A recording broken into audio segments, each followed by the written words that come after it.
షామీర్పేట మండలం మేడ్చల్ జిల్లా షామీర్పేట మండలంలోని బొమ్మరాజపేట గ్రామంలో ప్రజాపాలన కార్యక్రమాన్ని రాష్ట్ర సీనియర్ కాంగ్రెస్ పార్టీ నాయకుడు నక్క ప్రభాకర్ గౌడ్ ఆధ్వర్యంలో గ్రామ ప్రజల అభ్యర్థుల దరఖాస్తు పత్రాలను అధికారులకు అందజేశాడు. అనంతరం నక్క ప్రభాకర్ గౌడ్ మాట్లాడుతూ కాంగ్రెస్ ప్రభుత్వం ఇచ్చిన మాట నిలబెట్టుకుంది. అలాగే ఈ 6 హామీలను కూడా రేవంత్ రెడ్డి ప్రమాణ స్వీకారం చేసిన నెలలోపే 6 హామీలను కూడా ప్రజల్లోకి తీసుకెళ్లి ప్రజలకు అన్ని రకాలుగా సహకరిస్తున్న అధికారులకు కృతజ్ఞతలు తెలియజేశారు. నక్క ప్రభాకర్ గౌడ్ గతంలో మేడ్చల్ నియోజకవర్గం పట్టిన దరిద్రం మల్లారెడ్డి అప్పుడు అభివృద్ధి ఎక్కడ పోయింది, ఇప్పుడు నువ్వు చేసిన అరాచకాలను కాంగ్రెస్ ప్రభుత్వం మర్చిపోలేదు. ఒక్కొక్కటిగా ప్రజల్లోకి తీసుకొచ్చి నువ్వు ఎక్కడైతే బహుజనులకు భూములు లాక్కున్నావో ఆ భూములన్నింటినీ నీ నుండి తీసుకొని బాధితులకు అందజేసే బాధ్యత కాంగ్రెస్ ప్రభుత్వం తీసుకుందని, నిన్ను నిద్రపోనిచ్చే ప్రసక్తి లేదని నక్క ప్రభాకర్ గౌడ్ మల్లారెడ్డిని హెచ్చరించాడు.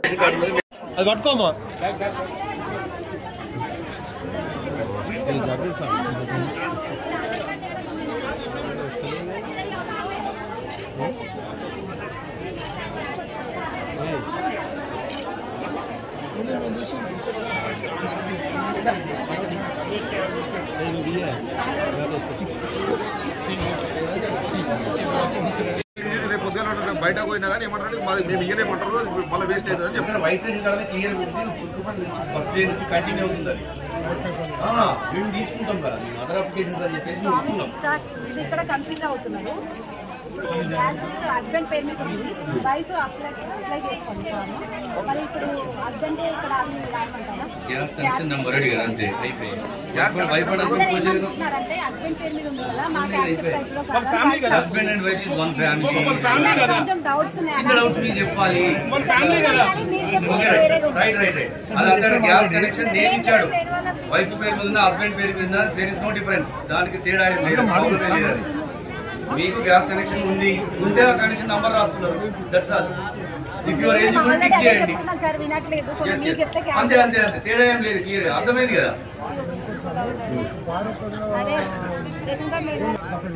ఎందుకంటే పట్టదారు వాళ్ళకు ఇద్దరికి వస్తుంది కదా, తక్కువ ఉంటాయి. అంటే దీనిలో 2 మెన్షన్ చేయాలి కదా స్వామి. ఇప్పుడు ఏంటంటే ఇట్లా అగ్రికల్చర్ కాలం ఇచ్చారు. మీరు ఇప్పుడు అగ్రికల్చర్ కాలం ఇచ్చి సర్వే నెంబర్ అది అడుగుతున్నారు. ఇప్పుడు హస్బెండ్ వైఫ్ ఉన్నారు. హస్బెండ్ పేరు 1 ఎకర్ ఉంది, వైఫ్ అన్ని మెన్షన్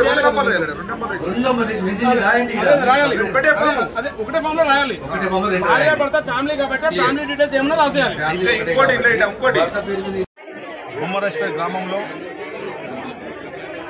ఈ 6 పథకాలు 6 గ్యారెంటీల కోసము ఏదైతే మేము ఈ నెల ఎలక్షన్లో గెలిచిన తర్వాత మేము ఇప్పుడు కూడా ఏమనంటే 30 తారీఖు నాడు ఓటేయండి, రిజల్ట్స్ 3 తారీఖు నాడు రిజల్ట్స్ వస్తుంది, 9వ తారీఖు నాడు ప్రమాణ స్వీకారం చేస్తుంది రేవంత్ రెడ్డి గారు అని చెప్పేసి ఆ రోజు చెప్పినాం.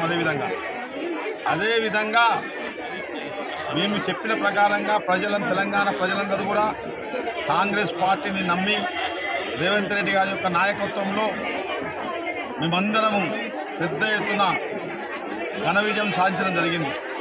కాంగ్రెస్ పార్టీ అధికారంలోకి రాగానే 9వ తారీఖు ప్రమాణ స్వీకారం అన్నా కానీ మేము 2-3 రోజుల ముందే ఇంకా ప్రమాణ స్వీకారం రేవంత్ రెడ్డి గారు ముఖ్యమంత్రి ప్రమాణ స్వీకారం చేసిన తర్వాత 2 రోజులకే 2 పథకాలు ప్రవేశపెట్టడం జరిగింది. ఒకటేమో ఉచిత బస్సు ప్రయాణం, ఒకటేమో ఆరోగ్యశ్రీ. ఒక వ్యక్తికి ఆరోగ్యం ఖరాబైతే 10 లక్షల రూపాయల స్కీమ్ అదొకటి. ఈ 2 చేసిన తర్వాత అసెంబ్లీలో చెప్పడం జరిగింది. ఈ 6 పథకాలు ఈ నెల లోపల 30 రోజుల్లో చేస్తామని చెప్పేసి మాట చేయడం జరిగింది. ఆ మాట ప్రకారంగా 30 తారీఖు లోపలనే ఈరోజు 6 పథకాలని 6 గ్యారంటీలని ప్రవేశపెట్టి ఇక తెలంగాణ రాష్ట్రంలోనే ప్రతి గ్రామానికి వెళ్ళి మేము ప్రజలకు ఏదైతే ప్రామిస్ చేసినామో ఆ 6 పథకాల గ్యారంటీలన్నీ కూడా అప్లికేషన్ ఫామ్ తీసుకోవడం జరుగుతుంది. తప్పకుండా ఈ అప్లికేషన్ ఫామ్ తీసుకున్న తర్వాత ప్రతి ఒక్క 6 గ్యారంటీలు ఉన్నటువంటి పథకాలన్నీ కూడా మేము ప్రతి ఇంటికి చేరవేసి రేపు రాబోయే ఎలక్షన్లు ఎంపీ ఎలక్షన్లో పెద్ద ఎత్తున ఘన విజయం సాధిస్తున్నాం.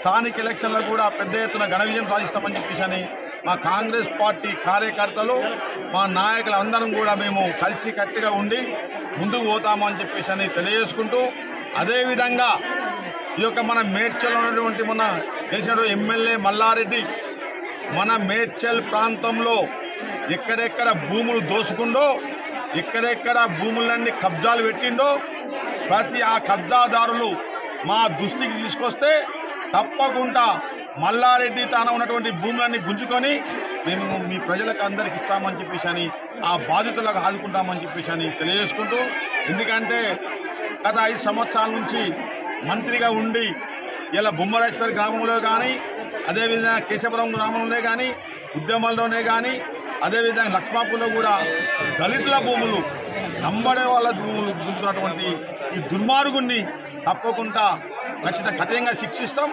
ఆయన నుంచి ఉన్నటువంటి భూములను కూడా స్వాధీనం చేసుకుంటామని చెప్పేసి అని తెలియజేసుకుంటూ, అదేవిధంగా మన బొమ్మరాజపేట గ్రామంలో కూడా రావడం జరిగింది. వచ్చి ఇక్కడ దుర్మార్గమైనటువంటి మాటలు మాట్లాడడం జరిగింది. మల్లారెడ్డి ఇలా వచ్చిన మా ఊరికి ఇలా మేము పెట్టినటువంటి 6 పథకాలన్నీ కూడా ప్రవేశపెట్టినాం. ఆ విధంగా మేము మా ప్రజలందరూ కూడా మేము ఇయ్యనీకి వచ్చినాం. ఈరోజు మా ప్రజలందరూ మా ముందున్నారు. వాళ్ళకి అన్ని అప్లికేషన్ ఫామ్లు ఇచ్చి వాళ్ళకి ఏ విధంగా ఇల్లు కట్టిస్తామన్నామో, ఏ విధంగా గ్యాస్ సిలిండర్ 500కి ఇస్తామన్నామో, ఉచితంగా బస్ అన్నామో, 10 లక్షల రూపాయలు ఆరోగ్యశ్రీకి అన్నాము, ఇవన్నీ కూడా వాళ్ళకి అమలు చేస్తామని చెప్పేసి తెలియజేసుకుంటూ, మల్లారెడ్డి నువ్వు అనుకుంటేమో బిడ్డ, నువ్వు ఇప్పటికైనా భూముల కాడికి వస్తే మాత్రం ఖబర్దార్, నిన్ను మాత్రం ఇడవము. ఇలా మా ప్రాంతంలో, మేడ్చల్ ప్రాంతంలో ఎక్కడ వెళ్ళినా కానీ మీ ఎంబడి పడతామని చెప్పేసి తెలియజేసుకుంటూ సెలవు తీసుకుంటాను. జై కాంగ్రెస్.